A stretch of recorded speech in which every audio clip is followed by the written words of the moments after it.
কেন নোয়াখালী বিভাগ চাইবো না? নোয়াখালীতে কি নেই?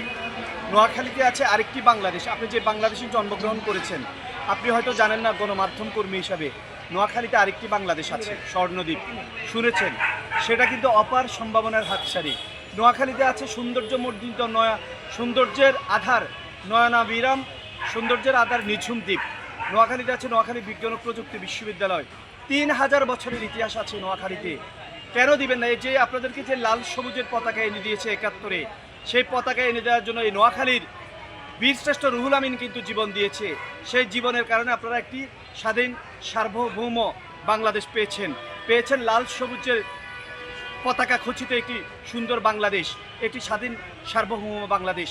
তাই ধনে মনে জনে ইতিহাস ঐতিহ্যে অর্থনীতি পরিপূর্ণ একটি জেলা নোয়াখালী, যেই জেলার ১০ লক্ষ মানুষ প্রবাসে রয়েছেন, যেই জেলার প্রবাসীদের রেমিটেন্সে আপনার সারা বাংলাদেশের অর্থনীতির ৩৫% টাকা সচল রয়েছে।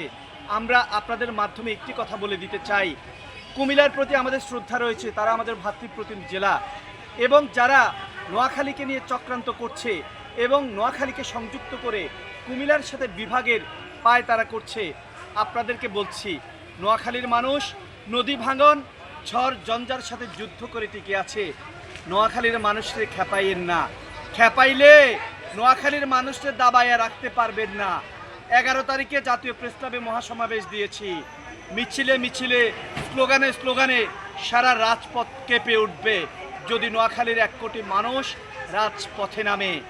আমরা শান্তিপ্রিয় এলাকা, আমাদের জেলা শান্তিপ্রিয় জেলা এবং আপ্যায়নের জেলা, রোহিঙ্গা আশ্রিত মানবিক জেলা নোয়াখালী। এই নোয়াখালী জেলাকে আমরা বিভাগ চাই। যে যেখানে আছি ভাই, নোয়াখালী বিভাগ চাই। প্রাণের দাবি একটাই, নোয়াখালী বিভাগ চাই।